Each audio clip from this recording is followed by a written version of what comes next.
Assalamualaikum warahmatullahi wabarakatuh. Kami dari kelompok kedua yang beranggotakan Afif Sohibatul Azhar, Afifah Dwi Anggarini, dan Ahmad Hamim Fuadi akan mempresentasikan tugas sejarah peradaban Islam. Yang pertama, pengangkatan Umar bin Khattab. Pengangkatan Umar bin Khattab menjadi khalifah kedua menjadi salah satu peristiwa penting dalam Islam. Khalifah Umar bin Khattab ditunjuk menjadi khalifah melalui wasiat yang diberikan oleh khalifah pertama, yakni Abu Bakar As-Siddiq. Abu Bakar wafat pada 8 Jumadil Akhir tahun ke-13 Hijriah. Beliau wafat setelah memimpin kaum muslim selama 2 tahun. Selama Abu Bakar memimpin sebagai khalifah, Umar berperan sebagai naib dan waliul amri. Ia selalu menyertai dan menunjukkan kesetiaannya kepada Abu Bakar dalam mempertimbangkan keputusan-keputusan strategis umat Islam. Karena itulah, Abu Bakar memandang Umar sosok yang tepat sebagai pengganti dirinya.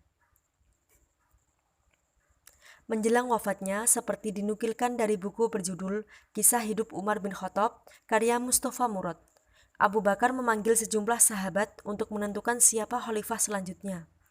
Abu Bakar sebenarnya telah memiliki pilihan, yakni Umar. Namun, ia meminta pertimbangan terlebih dahulu sahabat-sahabat terkemuka lainnya seperti Abdurrahman ibnu Auf, Utsman bin Affan, dan Tolhah ibnu Ubaidillah. Akhirnya semua sepakat bahwa Umar bin Khattab akan menjadi khalifah selanjutnya. Selanjutnya, Abu Bakar meminta Utsman menyegel suratnya dengan stempel khalifah dan menyimpannya sebagai dokumen negara. Abu Bakar kemudian mendiktekan surat wasiat kekhalifahan kepada Utsman bin Affan untuk dibacakan di hadapan kaum muslimin. Pembaiatan kepada Umar sebagai khalifah pun dilakukan. Setelah proses baiat itu, Abu Bakar kembali memanggil Umar dan berwasiat kepadanya untuk senantiasa menegakkan agama Allah, untuk meneruskan perang di Irak dan Syam, dan selalu berpegang pada kebenaran. Jimli Asyidiquin dalam bukunya berjudul Islam dan Kedaulatan Rakyat menuliskan, penunjukan Umar oleh Abu Bakar ini menurut Al-Baqillani sah dan bijaksana karena beberapa alasan. Yang pertama, karena motivasinya baik dan tidak diragukan. Kedua, pilihan terhadap Umar adalah pilihan yang logis, karena tidak ada orang lain yang lebih tepat untuk menduduki jabatan khalifah setelah Abu Bakar. Ketiga, tindakan memberikan wasiat kekuasaan kepada penggantinya itu secara hukum adalah sah, sebab itu diambil Abu Bakar selaku khalifah yang berwenang untuk mengambil tindakan demikian. Oke, lanjut untuk materi yang kedua yaitu pemerintahan Umar bin Khattab. Pada masa Umar bin Khattab bisa dibilang periode yang cukup aman dan tentram. Tidak banyak pemberontakan yang terjadi. Ada dua arah kebijakan yang dilakukan oleh Khalifah Umar bin Khattab. Pertama, kebijakan internal yaitu membangun sistem pemerintahan dalam negeri dan membentuk departemen-departemen yang menangani masalah-masalah sosial, politik, dan sebagainya. Kedua, kebijakan eksternal yaitu dengan memperluas wilayah Islam ke luar Jazirah Arab. Pada masa pemerintahan Khalifah Umar bin Khattab diterbitkan pembayaran gaji dan pajak tanah. Berkaitan dengan masalah perpajakan, Khalifah Umar bin Khattab membagi warga negara menjadi dua bagian. Yang pertama yaitu masyarakat muslim, yang kedua masyarakat non-muslim atau warga non-muslim yang mendapat perlindungan negara. Untuk warga muslim, mereka wajib membayar zakat, sedangkan non-muslim mereka dikenakan jizyah atau pajak perorangan dan kharaj atau pajak tanah.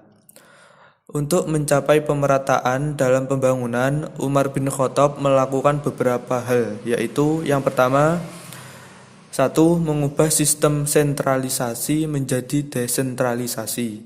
Yang kedua, membentuk jabatan pekerjaan umum. Yang ketiga, membentuk jabatan kepolisian atau Diwan al-Syurtoh. Yang keempat, membentuk lembaga keuangan yang disebut Baitul Mal, yang berfungsi untuk mengelola keuangan negara. Sejak masa itu, pemerintahan Khalifah Umar bin Khattab telah memiliki mata uang sendiri. Yang kelima, penetapan tahun Hijriah sebagai tahun baru umat Islam. Penetapan tahun baru ini atas inisiatif Ali bin Abi Thalib yang kemudian direspon oleh Khalifah Umar bin Khattab. Usaha-usaha dalam stabilitas pemerintahan Umar bin Khattab. 1. Dalam bidang ekonomi dan sosial. Masa kekhalifahan Umar bin Khattab dipandang paling banyak melakukan inovasi dalam perekonomian. Umar bin Khattab menyadari bahwa sektor pertanian penting untuk memajukan ekonomi negerinya. Maka ia mengambil langkah-langkah pengembangannya dan juga mengembalikan kondisi orang-orang yang bekerja di bidang pertanian. Misalnya, ia menghadiahkan tanah pertanian kepada masyarakat yang bersedia menggarapnya. Namun, siapa saja yang gagal mengelolanya selama 3 tahun, maka ia akan kehilangan kepemilikannya atas tanah tersebut. Saluran-saluran irigasi terbentang hingga ke daerah-daerah taklukan, dan sebuah departemen besar didirikan untuk membangun waduk-waduk, tangki-tangki, kanal-kanal, dan pintu-pintu air yang serbaguna kelancaran dan distribusi air. Di masa Umar bin Khattab, hukum perdagangan mengalami penyempurnaan guna menciptakan ekonomi secara sehat. Selain itu, Umar bin Khattab juga mengurangi beban pajak untuk beberapa barang. Hal ini dilakukan untuk memperlancar arus pemasukan bahan makanan ke kota-kota.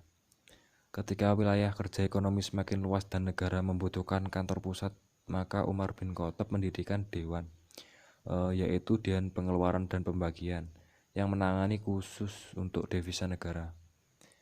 Yang dimaksud di sini adalah dokumentasi data-data bagi orang-orang yang diberi gaji, baik tentara atau yang lainnya, dengan menyebutkan jumlah gaji di depan mereka.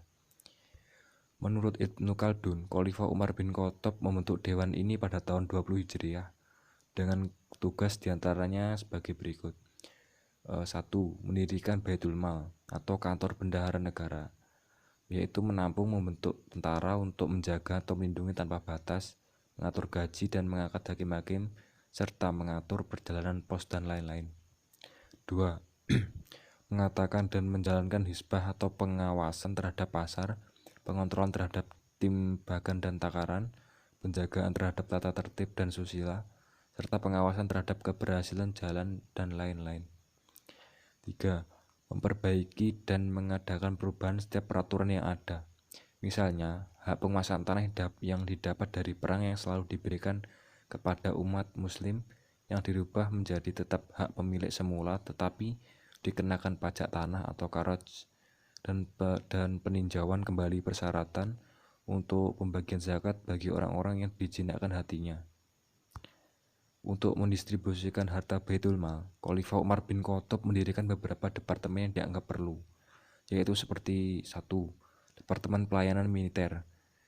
Departemen ini berfungsi untuk mendistribusikan dana bantuan kepada orang-orang yang terlibat dalam peperangan. Besarnya jumlah dana bantuan ditentukan oleh banyaknya jumlah tanggungan keluarga setiap penerima dana. 2. Departemen Kehakiman dan Eksekutif. Departemen ini bertanggung jawab terhadap pembayaran gaji para hakim dan pejabat eksekutif. Besarnya gaji ditentukan oleh 2 hal, yaitu jumlah gaji yang diterima harus mencukupi keluarganya agar terhindar dari suap, dan jumlah gaji diberikan harus sama kalaupun terjadi perbedaan, hal itu tetap dalam hal batas kewajaran. 3. Departemen Pendidikan dan Pengembangan Islam. Departemen ini mendistribusikan bantuan dana bagi penyebar dan pengembangan Islam beserta keluarganya seperti guru dan juru dakwah. 4. Departemen Jaminan Sosial. Departemen ini berfungsi untuk mendistribusikan dana bantuan kepada seluruh fakir miskin dan orang-orang yang menderita. 2. Bidang politik. Dalam bidang politik, Umar memerintah selama 10 tahun. Ia memerintah berdasar surat wasiat dari Abu Bakar As-Siddiq, dan ketika itu Abu Bakar sakit dan yang menggantikan imam sholat ditunjuk Umar. Kebijakan politik Umar yang dikeluarkan antara lain perluasan wilayah, administrasi pemerintahan, dan penataan kota. Alasan pemilihan Umar ialah karena surat wasiat, juga karena berasal dari keluarga biasa, sehingga disetujui keluarga Hashim, Umayyah, Hajraj, dan Aus. Umar merupakan salah satu orang yang pertama masuk Islam. Umar juga mertua Nabi dari istri Nabi yang bernama Hafsah. Umar juga seorang yang cerdas dan tegas. Ekspansi wilayah pada masa Umar dilakukan secara bertahap. Yang pertama ditaklukkan yaitu kota Damaskus yang beribu kotakan di Syria, lalu Mesir. Kemudian komando Amr bin As, Irak di bawah komando Sa'ad bin Abi Waqqas lalu Qadisiyah. Umar memerintah selama 10 tahun. Ia memerintah berdasarkan surat wasiat dari Abu Bakar. Dan ketika Abu Bakar sakit, yang menggantikan Imam Sholat ditunjuk Umar. Kebijakan politik Umar yang dikeluarkan antara lain, yaitu perluasan wilayah, administrasi pemerintah, dan penataan kota. Alasan pemilihan Umar ialah karena surat wasiat, juga karena berasal dari keluarga biasa, sehingga disetujui keluarga Hashim, Umayyah, Hajraj, dan Aus. Di bawah komando Amr bin As, Irak di bawah komando Sa'ad bin Abi Waqqas lalu Qadisiyah. Dengan demikian, pada masa Umar kekuasaan Islam meliputi seluruh Jazirah Arabia, Palestina, Syria, Persia, dan Mesir. Ia menempatkan gubernur militer secara proporsional, sehingga tidak terjadi konflik di antara keluarga. Beliau juga melakukan pembagian soimah dan zakat sehingga ia membentuk Baitul Mal. Selain itu, beliau juga menyatukan Al-Quran yang tercecer, penetapan tahun Hijriah, dan membuat mata uang, membentuk tentara untuk menjaga dan melindungi batas wilayah. Jasa dalam pemerintahan dan takhir kekuasaan Umar dalam bidang hukum, bidang yudikatif, sudah merupakan badan tersendiri atau terpisah dari khalifah. Menyusun badan-badan departemen antara lain lembaga peradaban, lembaga konstitusi, hukum kepolisian, serta mendirikan Baitul Mal. Kesimpulannya dari presentasi kelompok kami yaitu, dari seluruh pembahasan yang telah kami kemukakan di dalam presentasi ini dapat ditarik sebagai kesimpulan sebagai berikut, yaitu yang pertama, kebijakan-kebijakan politik Umar bin Khattab. Umar telah membagi kekuasaan secara terpisah, yaitu kekuasaan legislatif atau majelis syuro, yudikatif atau qadha, dan eksekutif atau khalifah. Kebijakan ini menunjukkan bahwa Umar memang seorang negarawan dan administrator yang bijak. Dan adanya pemisahan kekuasaan tersebut, sehingga pemerintah dapat berjalan dengan baik dan membawa kepada kemaslahatan umat Islam. 2. Selanjutnya yaitu kebijakan sosial Umar bin Khattab dalam bidang sosial antara lain sangat perhatian terhadap kondisi rakyat serta berupa memberikan pelayanan serta perlindungan bagi penduduk yang berdiam di wilayah kekuasaan Islam, bahkan terhadap penduduk-penduduk yang beragama non-Islam sekalipun.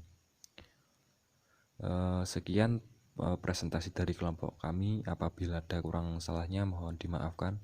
Wassalamualaikum warahmatullahi wabarakatuh.